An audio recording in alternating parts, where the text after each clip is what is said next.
अस्सलाम वालेकुम।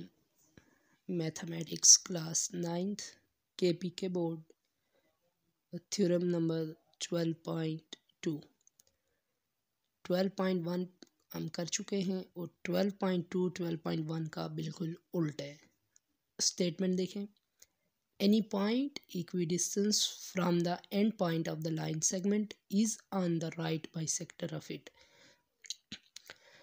कह रहा है कि लाइन सेगमेंट, आपने एक लाइन सेगमेंट बनाया है A B, any point equidistance, इसके दूर ऊपर कोई पॉइंट है, equidistance from the end point. अब इस लाइन के एंड ए और बी है, ये जो पी है इक्वी डिस्टेंस है ए और बी से, यानी कि ए से पी तक जितना डिस्टेंस है बी से पी तक भी उतना डिस्टेंस है। अब ये गिवन है, जो पिछला क्वेश्चन था उसमें उल्टा था, ये जो स्टेटमेंट थी ये ऊपर थी और जो इक्वी डिस्टेंस वाली है वो प्रूफ करनी थी, तो इसमें ऐसा नहीं है।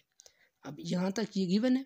अब कह रहा है is on the right bisector of it, is यानी कि ये जो पॉइंट पी है on the right bisector of it, ये जो पॉइंट पी है ये इस लाइन ए बी के राइट बाइसेक्टर में है, यानी कि यहाँ से एक लाइन ड्रा करो तो वो इस बी ए बी को दो इक्वल पार्ट में डिवाइड करेगी। बाय का मतलब टू, सेक्टर का मतलब सेक्शन, इससे तो आपने ये प्रूफ करना है कि ये जो पॉइंट पी है ये ए बी के राइट बाइसेक्टर पर है। तो गिवन में ये है कि ए और पी का डिस्टेंस सेम होगा। ए पी ये लाइन लगा के जोड़ दें और पी बी, ए से पी जितना डिस्टेंस है बी से पी भी उतना ही डिस्टेंस है, इक्वी डिस्टेंस पर है। ये इस बार गिवन है, पिछले थ्योरम में यही प्रूफ करना था, ये आपको गिवन है।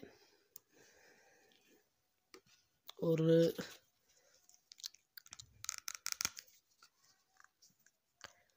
इसमें अगर देखें तो गिवन में आप क्या लिखेंगे, P is equidistance from the end point of A B.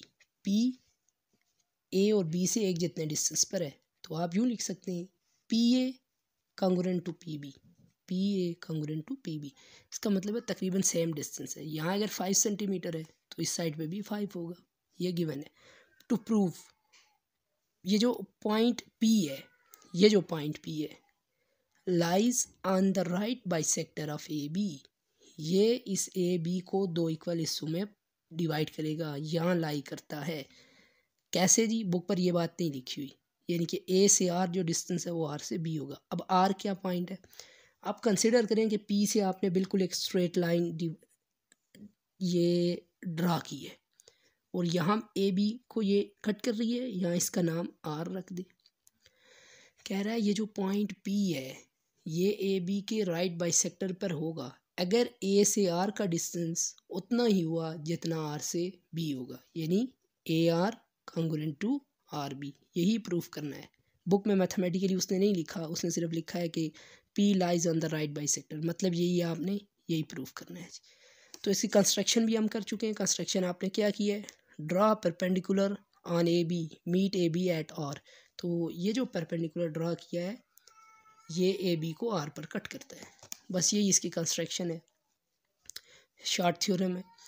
तो प्रूफ, स्टेटमेंट और रीज़न लिखेंगे। अब इस ट्राइंगल में, इस एक बड़ी ट्राइंगल में दो छोटी ट्राइंगल है, एक है ए आर पी, तो triangle A R P corresponding दूसरी ट्राइंगल है पी आर और बी, ये दोनों लिख ली। अब इन दोनों की सिमिलैरिटीज़ लिखनी है जी। पहली बात आप हमेशा गिवन में देखें, गिवन में ये गिवन है, इसमें लिखा हुआ है A P congruent to B P B, क्यों, इक्वी डिस्टेंस गिवन है, ये इक्वी डिस्टेंस। तो ए से पी जितना डिस्टेंस है पी से बी उतना ही है। सो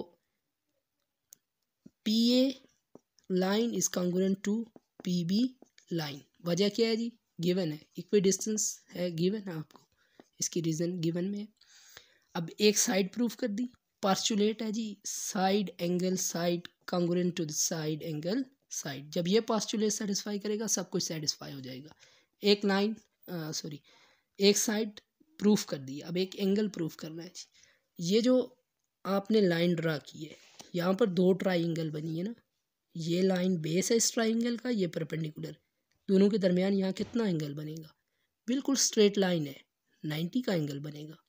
अब इसको नाम दे दें एंगल 1 का और यहाँ भी स्ट्रेट लाइन है, यहाँ भी 90 का एंगल बनेगा, इसको नाम दे दें एंगल 2 का। तो दोनों कॉन्ग्रुएंट है 90 और इस साइड भी 90, तो नाम क्या है जी, एंगल 1 एंगल 2 कॉन्ग्रुएंट है। तो इसकी रीज़न आप कंस्ट्रक्शन में भी लिख सकते हैं या आप इसको राइट एंगल भी लिख सकते हैं। साइड और एक एंगल भी प्रूफ हो गया, साइड एंगल। अब एक साइड और प्रूफ कर दे, बड़ी सिंपल है जी। ये जो लाइन आपने लगाई है जिसने इस बड़ी ट्राइंगल को दो स्मॉलर ट्राइंगल में डिवाइड किया है, ये लाइन मिटा दें तो दोबारा एक ही ट्राइंगल बनेगी। ये लाइन कॉमन है दोनों ट्राइंगल के लिए, इसको छुपाओ तो ये लाइन बचती है जी पी आर। अब इस ट्राइंगल को छुपाओ तो उसके लिए भी लाइन बचती है P R. So P R common है, P R is congruent to the P R.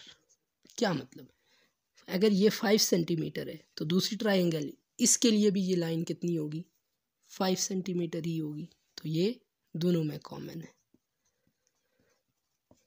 सो एक एंगल सॉरी साइड एंगल और ये भी एक साइड है, तो ये पोस्टुलेट सेटिस्फाई हुआ। ये side angle side congruent to the side angle side. अब ये पोस्टुलेट जब सेटिस्फाई हो गया है तो जो भी ट्राइंगल में पूछा गया है वो सब सेटिस्फाई होगा।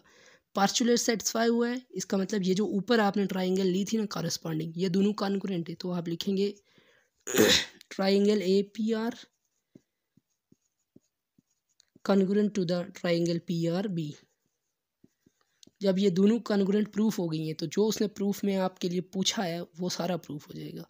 यानी कि ये जो ए आर है और आर बी है ये कॉन्ग्रुएंट है। ए से आर जितना डिस्टेंस है आर से बी उतना ही डिस्टेंस है। जनरल सी बात है, अगर इस पूरी लाइन की लेंथ 10 सेंटीमीटर थी, दरमियान में पॉइंट डालें तो 5 इधर बचेगी 5 इधर, दोनों सेम है ना 5 5।